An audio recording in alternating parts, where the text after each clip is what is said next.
Today on Wart Reviews, we have an episode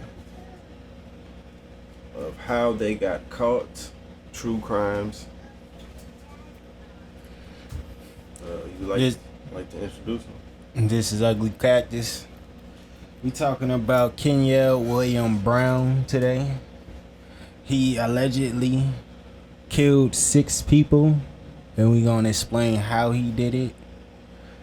Possibly why. Try to understand possibly why somebody could do something like this, and could he have gotten away, and also how did he meet his fate in the end of doing all these crimes.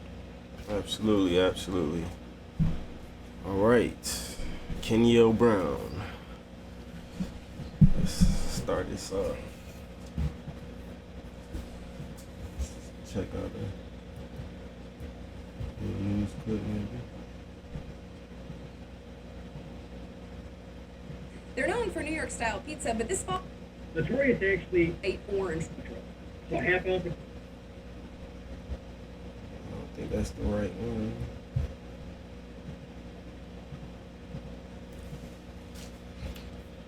Alright, well, let me explain his fate first while we look for the video. There was a chase for him ending in Oak Park where he had killed himself, alright? He was seen by a clerk at a bookstore, someone who had seen him before in the past, who allegedly say they called the police on him in the past because they seen him smoking crack or whatever, crazy. And by the time the police got to the area, he had already left the scene, so they felt like maybe he could still be somewhere close. So they started, putting out officers. Some officers thought that he left the city and went to 8 Mile, going to Oak Park, After the police released the K9s, he went on foot and he started fleeing. That's when he jumped over a fence. The homeowner seen him in his backyard. He called the police while the police are already out, on foot looking for someone. Damn, so he got caught at a bookstore? Yeah, he got caught at a bookstore in 8 Mile, and then he fled 8 Mile, that bookstore in 8 Mile. High at the bookstore? Nah, they had seen him, like the one who called the police on him. Yeah. Had seen him in the past and called the police on him. So that's probably how they knew who he was, At this point, he was already on the news, for these murders. Okay. Yeah. So they seen him on TV. He did his last murder before this. Exactly, yeah. Okay. And this is crazy because it's like, why would he go to a place he knows? I know he's familiar with this place. He probably felt comfortable around that area, but no. That's where he made his biggest fuck up. So key point, one of his biggest fuck ups. He was a familiar face being seen in a familiar area, as also being a most wanted suspect. Yeah, I ain't gonna lie, man. It's a good thing they call him because when you see what he did, he was slick, crazy in the fucking head. Yeah, and the last thing you would expect is for him to be right there and up under your nose in the city as authorities use all their good resources to try to find. Right. But they still didn't find him, and he right up under their nose in the city. So while he was in this person's backyard, they had called the police. Police was in the area. They pulled up in the backyard. He felt surrounded. They called it. He felt surrounded, and that's when he just shot himself. All right. Okay, yeah, he took himself out. And you said he did a 10-year stretch before this. So he probably was in the mindset that he didn't want to go back inside. Because he knew if he was going inside, they were possibly going to give him a chair. Exactly. Before he even did death these... penalty. If Michigan State does death penalty, I'm not sure. Alleged 6 murders. He already had a long rap sheet, they say, been to jail multiple times. Yeah, let's get into a little bit of his history. All right. Some of the things he's might know. He first got arrested around like 17, 18 years old in 1997. You know, for it was an assault. He got arrested for assault in 1997, and then he went to jail for a year. Then he got arrested again for carrying a when he went to jail that first time, he was a felon. You know, he got turned into a felon for that assault. You know, and you know, as a felon, you can't carry a weapon. So when he got arrested again, 98, he had got caught carrying a weapon, and then he tried to resist the arrest.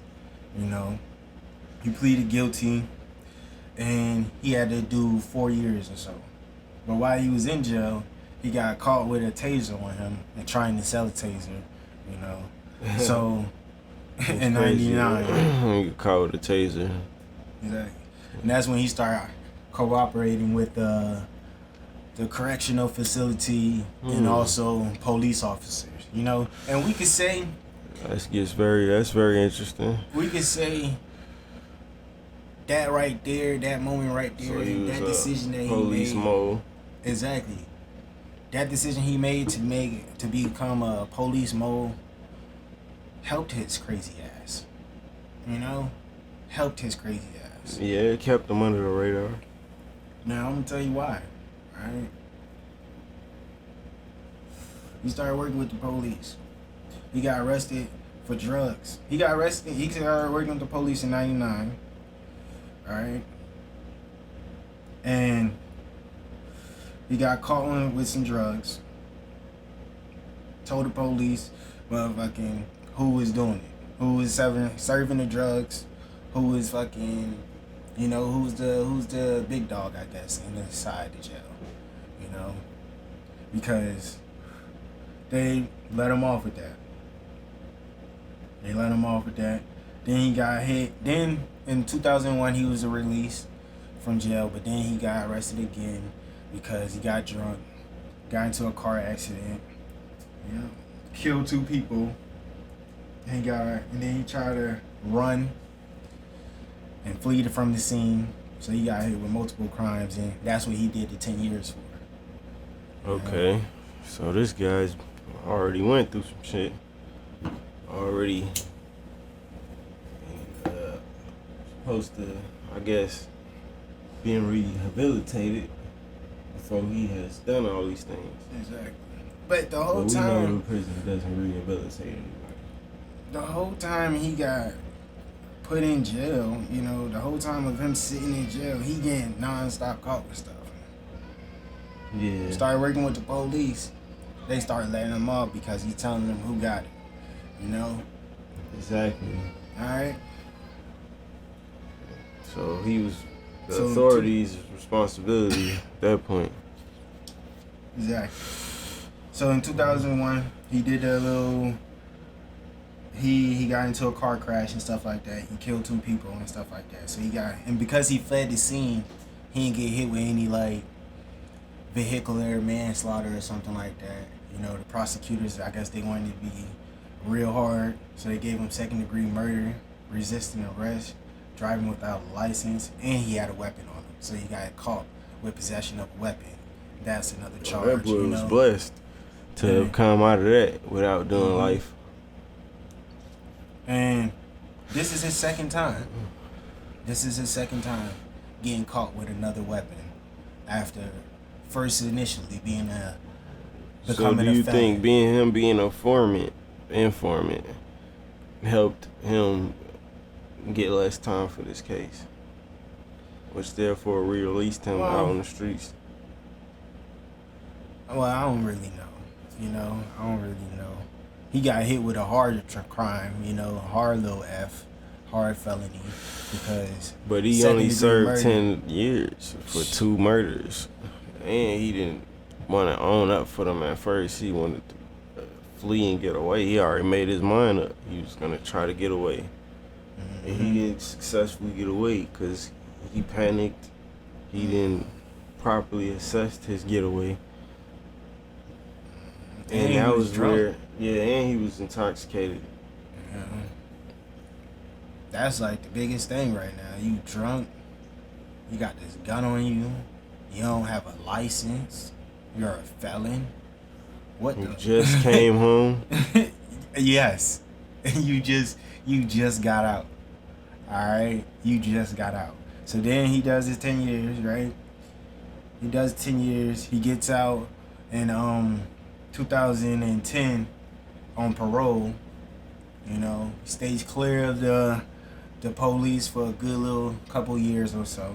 But in 2014, he gets arrested, weapons possession. You know, gets caught with another gun on him. We don't necessarily know it's a gun, but I feel like we kind of know that it's not knives. You know? So that's 2014, and he tried to say that he was his brother. He gave the police his brother's name when he was in intake, so and said that he has a mental disorder. You know, so after a while they put him inside a psych ward, and then he was released from there. And then, well, never mind. Well, yeah, he did all that, but then he got caught up again. So he finessed his way out by playing as his brother. Finessed his way out. And then he got recruited by the ATF when he got that weapons charge. The last one in 2014. He got recruited by the ATF for five years after this. You know, he was recruited by the ATF. But he was also faced at the same time when he was being recruited by the ATF, he was faced with the Armed Career Criminal Act, which is any felon who gets caught doing the same consistent crime could get hit with this act or so. You know, but I say the police, the ATF, you know, because that's who he's working with right now. They worked with him, you know, helped him out because he was cleared of this little Armed Career Criminal Act and stuff. He was cleared of it because they took it to the Supreme Court and they said that what did they say? Oh man, they took it to the Supreme Court and they said that some of the practices that they was using inside the Armed Career Criminal Act have been outdated and stuff like that. So the judge signed off on it and he was released. You know? So this guy was given multiple chances. Mm-hmm. Multiple chances to take his freedom and do with his life. And he just kept finding himself back on this road. He was free, but he was on parole. And he got caught parole violation in 2017. You know, he went 2 months imprisonment, intervention from the dam. But he had 2 months imprisonment, but then he got out because of the feds, you know, intervened or so, you know. And then he caught a drunk driving and drug intoxication in 2018. And then He has seen his run-ins with the law. exactly. But he didn't start this killing spree till when? He didn't start the killing spree until December 7th, 2019, when he had killed Lauren Hattington. All right, now let's look into this. So we would say the gist of some of this would say he had a serious mental crack where he lost his mind and he just began, because he wasn't like he was working his way up to this. This was like something that he just lost his mind and started doing. Yeah. We don't really have the exact details on how he Yeah, killed on Lauren his eyes. Hattington.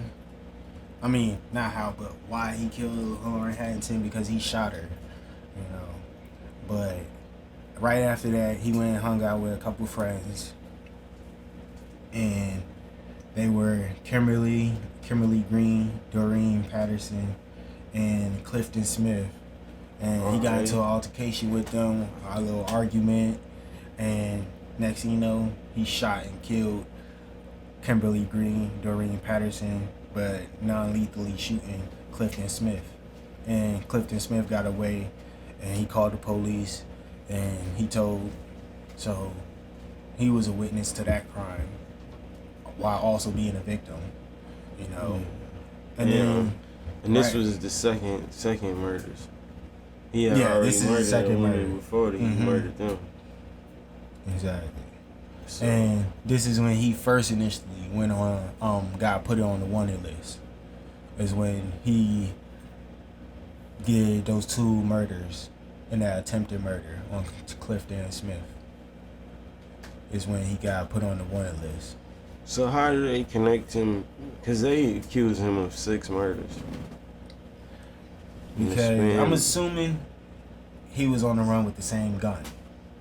You know, I feel like that's the only way. and that he's they just could killing really, everywhere he went. It was kind of like that, but But he was still in the same city. He never even yeah. left. I mean, That's the Yeah. crazy part. He never even left. He still, we don't know. Yeah. That is crazy. He's crazy. But right after that, he tried to kill Jarvis Woodward while trying to rob him. He had killed him, shot him. And stuff. I'm assuming it's the same bullets, you know. Yeah, It must same be. firearm. Yeah, same bullets from the same firearm that just keep popping up. And then he tried to kill, well, he did kill Amir Thraxton inside his clothing store.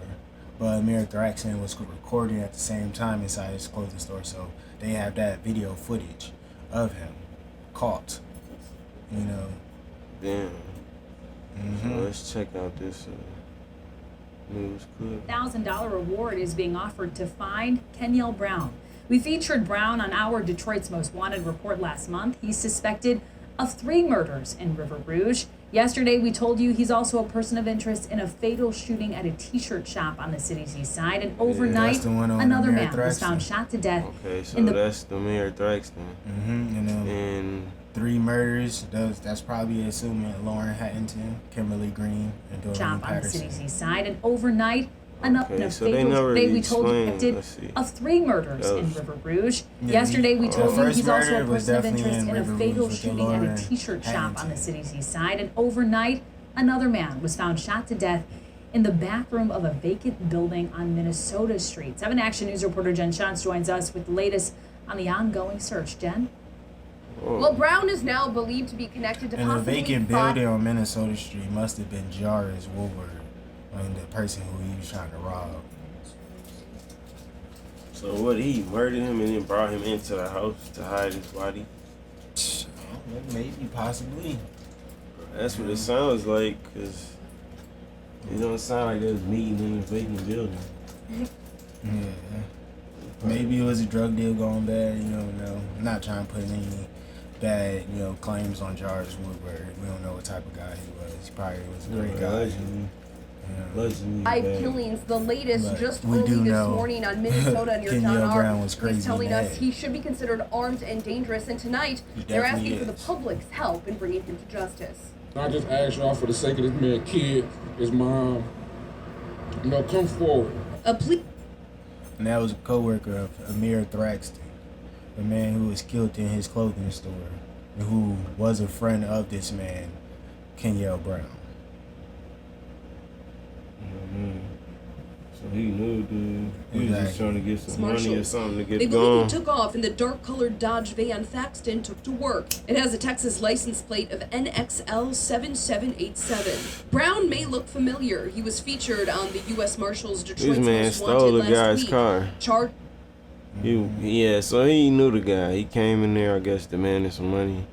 Yeah, he Money stole the out the guy store too. couldn't give him. So he killed him and took some money anyway and took his vehicle.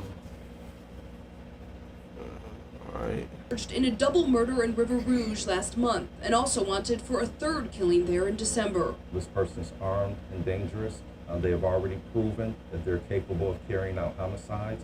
And this morning, a 36-year-old man found slain on Minnesota near John R. His body found in a vacant building, according to Detroit police. They say he was shot. Sources tell Action News Brown is also wanted in connection with this killing. There's now a $10,000 reward on the table for any. Man, this guy was getting busy. Yeah, busy being crazy. running So, around like a lunatic. there's really no way of pinpointing the exact moment he was definitely caught and what he did, and He was definitely. he was caught from the moment he did that murder Yeah, with those those double. with his friends.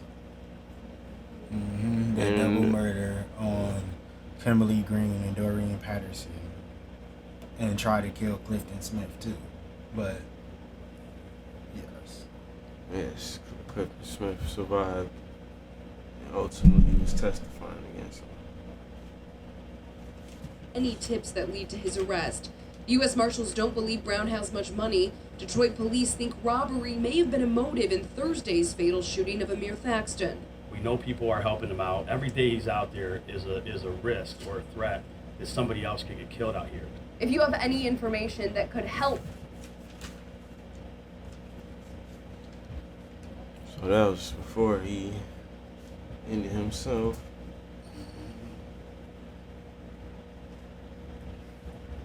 Let's be going. Why did he get caught though? Okay, like let's say he was out there and he did this. Let's say, why did he get caught? Why did he get caught? Let's ask that question. All right, I say he got caught because he went back to that bookstore. Yeah, He went back to that bookstore. he was already Okay. being a nuisance. I say too. he got caught because he didn't skip town to the next state while he tried to put some money together, maybe. You know? I say he got caught because he was just fucking crazy, okay? He just He was going everywhere. impulse. Just going He everywhere. lost his mental. Yeah, just He was impulsively killing. running around killing people everywhere. You know? Why you think he got caught? I mean, that's all I can say. He impulsively. And then mostly his last murders was just because he was really trying to fight to get out of town, trying to get him some money. And I don't know where he thought he was going to go, but he definitely was trying to go somewhere. And I don't know why he thought he could just kill his friend and start. I guess he just didn't have nothing to lose. He like, you know what I'm saying? Fuck it. They gonna get me. They gonna get me. They already know I did those other murders. That I'm all over the news. Which I don't understand how he was just in town like that. Yeah. That, And he all but at the over same news. time, he probably threw a fucking hat on his head or some shit. And mind you, this is before COVID time, so he didn't have his face mask on. This was during COVID. This was happening all 2020.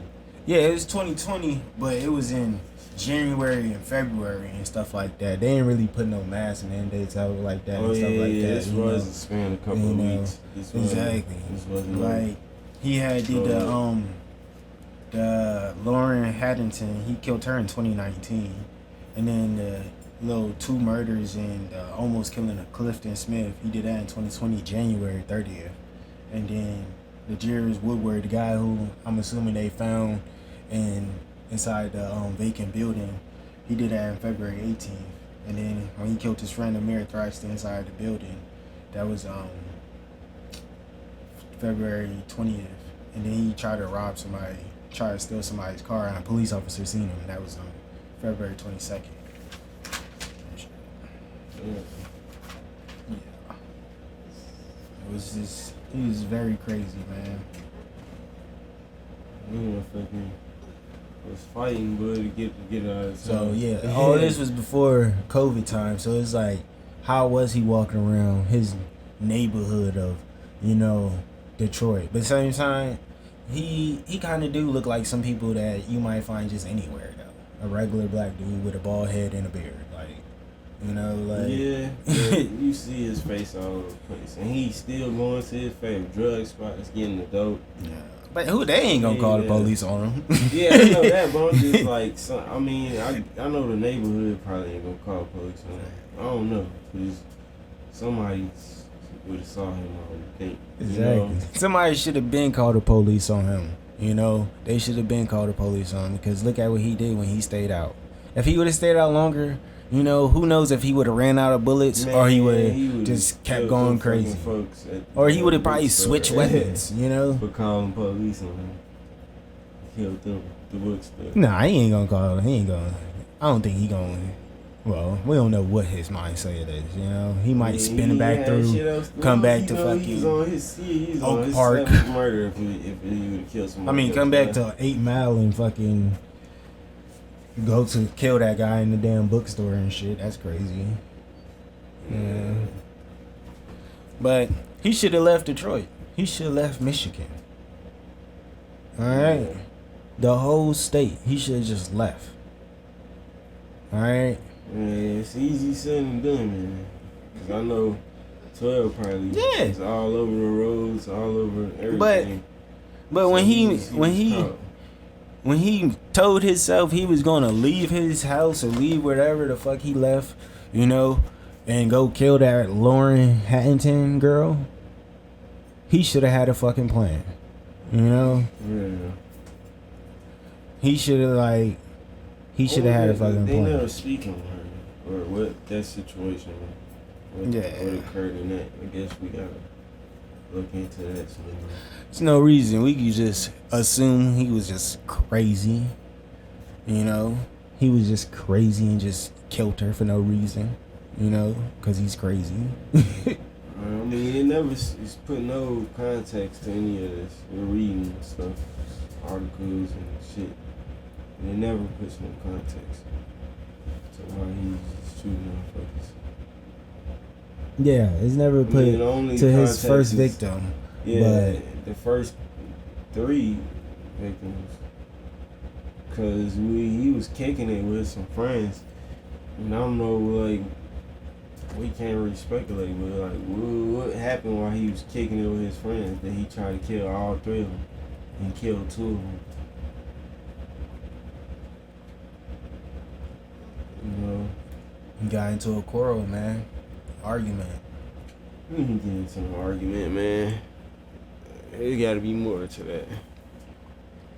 This dude did the ultimate thing. Sometimes there ain't nothing more to that. It's just some crazy ass guy who just don't want to argue. He could have possibly came and was gambling with them or something, or was trying to get them on some money so he can skip town for the Lauren Hattington murder. He got, you know what I'm saying, too high on that. And so, you know, police wanted to investigate him for that. But they didn't want to go for it and give him no money, so he just tried to kill all of them. You know what I'm saying? You know what it sound like. But I'm just speculating, so I don't know. But I doubt he was smart enough to skip town because look at what his next crimes were. You know, first of all, he killed the only person who's really trying to take you in. You know, before he was even wanted for that murder. You know, that his first victim. Before he was even wanted for his first victim, he already doing dumb stuff. He goes to his only little support system of right now of a quick little stay place. You know, you kill everybody here. You try to kill everybody here. You know. Yeah. Luckily, the one who got away. Luckily, his brother. You know, his brother had went to work and stuff, or he would have been a victim of the crime too. Yeah. You know, but the one who got away, he did luckily get away, and he was luckily the one who called the police, and then that's when he got put. They would have came in there and they would have found something with linking to his fingerprints. Cause they got fingerprints. But you don't know how long that would have took. It would probably took a week or 2.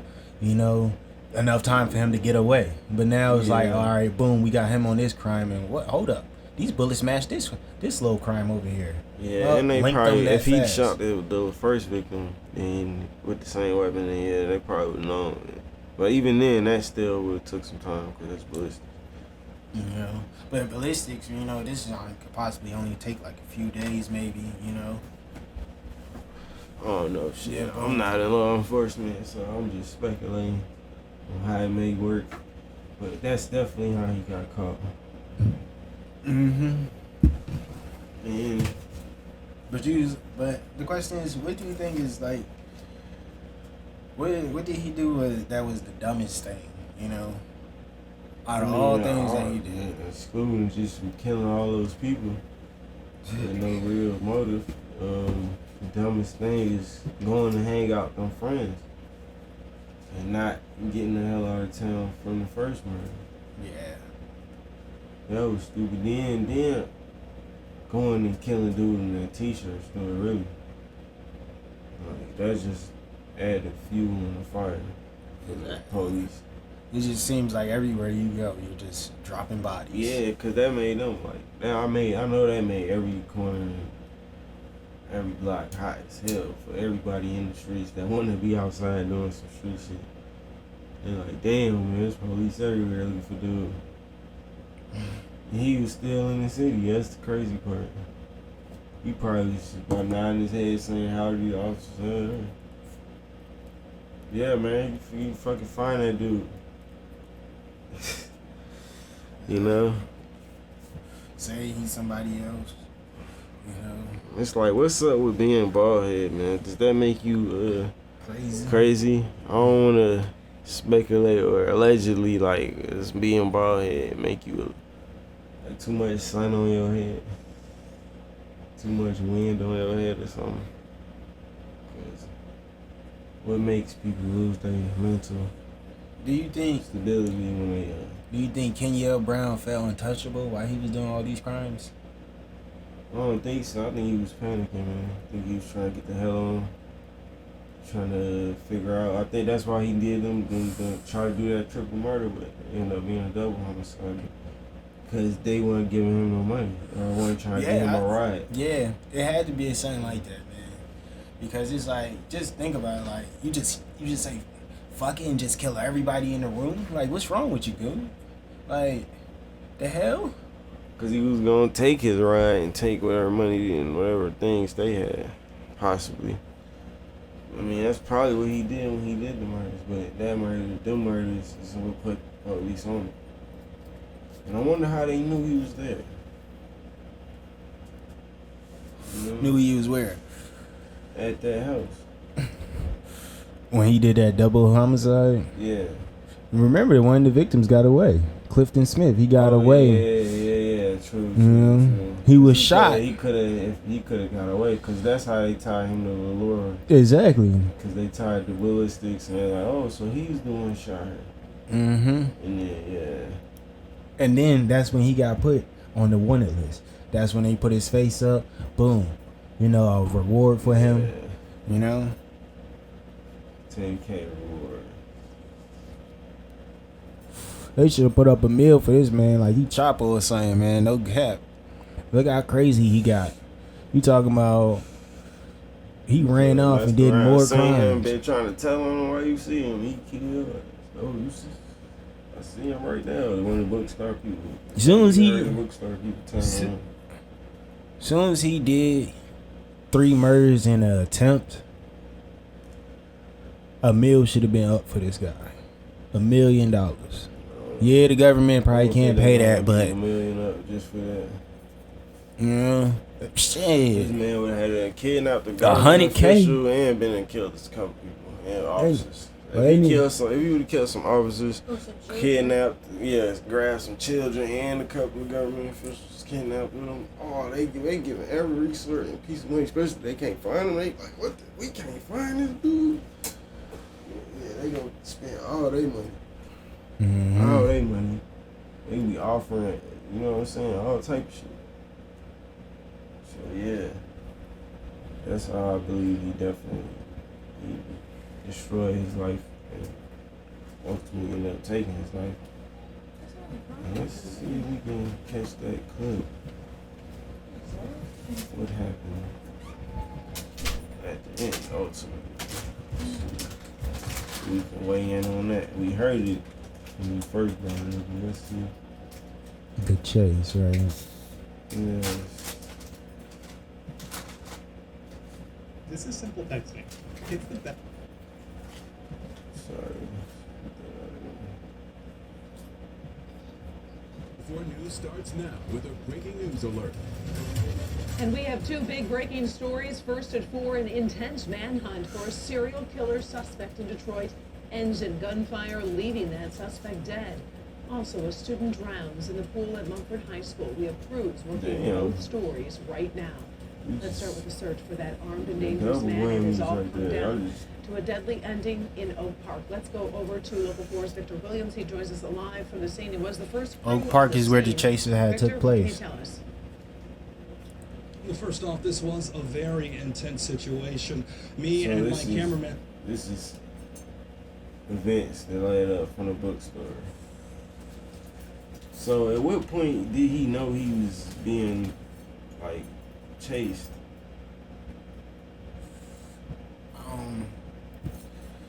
He had to have known he was on the wanted list after he had did that double homicide. Saying, like, when did he know that they were pursuing him? Because he was getting the fuck on. The only reason why he killed himself, I guess, because he got cornered and he didn't want to get taken in. Well, like I said, the double homicide put him on the TV, put him on the wanted list. You know, put him on the news. So I mean, boom, really, him killing dude on a t-shirt shop right after that made it even hotter. Yeah, but that was in a whole nother city. You know. Yeah. Because he was in River Rouge when he did the little 3 murders. You know, his first little 3 crimes. I mean, and that's still like, well, people probably still call it Detroit, I guess, if you from out there. But he had went to River Rouge. Had went to 8 Mile and killed the gentleman inside his little clothing store. You know. And that was just on some, okay. And then, like I said, they probably matching all these crimes up with the same gun that he was using. Yeah. You know? With the same gun that he was using. But at the same time, at the clothing store, they have him on video camera. And then for the double homicide in River Rouge, they have a witness to that crime who was also shot. And he has an attempt on him. You know? So he was really done for, but when he did double homicide, I feel like he got put on the TV. So even if he went to like a gas station or something, you know how they be on the TV. On the movies and stuff like that. You might go to the deli you might go to like the gas station or something like that. They have the TV in the background playing and something. You on the TV, boom, you know, caught, you know. But probably seen something like that. You think one of his friends probably called him like, bro, you on the TV talking about a whole he murder. Had to see this somewhere. You think he was in contact with people talking on the phone? He had to have known somebody helping him and give him his last couple little chances. But I wonder, like, when did he try to run to this neighborhood and get the hell away Zach, from we were the somebody? only ones here when we saw everything going down. We saw officers rushing to that backyard that you're looking at right over there on Ridgedale and Oak Park. We heard one single gunshot, and we believe that that was Mr. Kenyel Brown shooting himself. We saw him then being taken away on the stretcher. Right now, the chief is doing a press conference right over there. We pulled ourselves away so we could do this live shot really quickly, but once again, it looks like Kenyel Brown is in custody, of course. He did shoot himself. Reporting live, Victor Williams, Local 4, but we are going to go ahead quickly right now. In the past, he would ingest what he described as smoking rock cocaine. On today's date, no evidence that he was doing that. However, he was bookstore gentleman. They wanted him to leave, but they recognized him from news reports. So at that point, 12 Precinct responded in very quickly. A couple of our neighborhood police officers were first on the scene. He had already left the location, so they began to check the area. At some point, they became aware that he may have crossed 8 Mile into the city of Oak Park. He did do that. We then, as we continued our search, certainly with the assistance from Oak Park, we then began to search the area. And at some point, Oak Park and our officers, after there was a canine search, saw him. He began to evade the officers' attempt to detain him. At some point, as he jumped the fence and went into a rear yard of a residence, he fired a single shot into his head. Now, the homeowner, they understood all this was going on. They noticed the man in That's the backyard, crazy. So he and was from able there, to they extend called 12 police, and of all the way course, from that they all Brooklyn ended up here to into take a whole this nother part man of the into city. custody. We'll have more of that at 5 p.m. For now, we are reporting the live in Oak Park. suburbs. Victor Williams, Local 4. All right, we'll let you get back to the Chiefs press conference and gather more information. We'll see you at 5.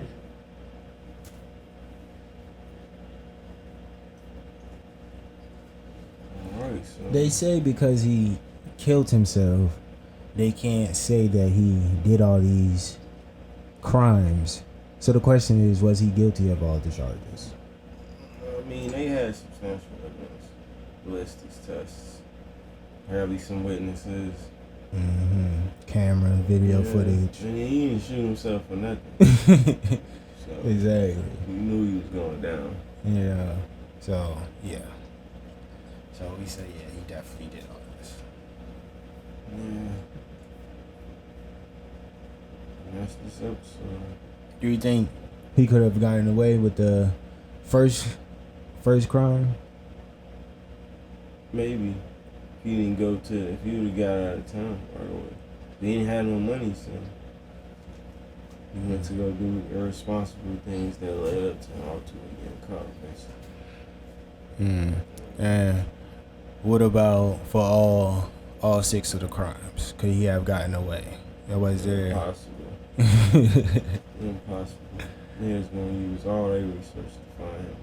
He was basically trapped in the city because they was going to be checking cars on the main interstates out of the city. So they was probably going to be doing random stops and checks. You know, he might have got caught up in one of them shoots. That's why he probably should have left as soon as he did that first little crime. And think about it, he probably would have murdered some more people. Yeah. So That like he got hotter wherever he went. That's what I said.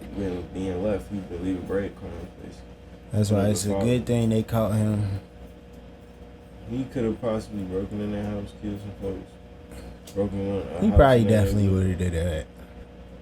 You know, if he had the chance to, he definitely would have did that. He wouldn't even held them as hostages and, he was probably on his way to left them rob alone. or take a car or something so he can drive again. Yeah, remember the police seen him trying to steal a car.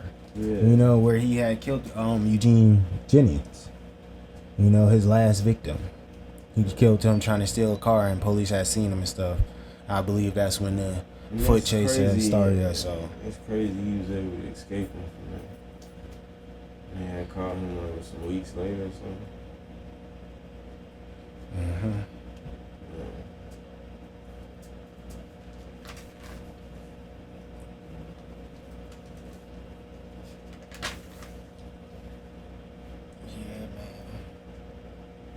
this guy is crazy. But any person who comes out here and do crimes, you can't expect not to get caught. There's 1,000 ways to get caught. Exactly. And then today, right now, everybody got cameras. Cameras is working good. Technology is good. And then police, they got different forms of catching you. People, some of these cold cases, people is getting caught from back then, 1950s, 1960s, 70s, 80s, 90s. Getting hit right now, 60, 70 years old, police pulling up, snatching your granddad. Crimes he done did. He looking crazy like, what? Y'all taking me for that? Yeah. Murders never close. You better off just beating them the fuck up and running off. You know? But don't beat it all the way. Yeah. Because you try to fight them and you fuck around and kill them, 2nd degree murder. You could get hit with 2nd degree. You could probably plead for motherfucking manslaughter, but your ass still going to jail. You beat them up and get away with it, boom, yeah, probably no jail time, you know. That's my only advice right there. Fight, don't kill. Fight. Check your mental stability. Exactly. Make sure you always at your best and talk to somebody if you're not. Exactly. Could he have talked to somebody, got his stress out, you know, seen a therapist maybe? Who knows? Could have saved a bunch of lives, you know? Or all the fucking crimes that he did before he even motherfucking got to the year of, you know, well, until he got to the year of late 2019, you know, December of 2019. Could he have just stayed his ass in jail, you know, save these people's lives? Who knows? Oh, yeah. You know? Changed himself in jail. Rehabilitating himself for real. Jail is not for everybody. I'm not going to say that, but rehabilitate. Some motherfuckers do need to go in there, bitch, and never come out. That is a fact. Yeah. Well, this is why they got caught. And this is why Kenyel Brown got caught. Mm-hmm.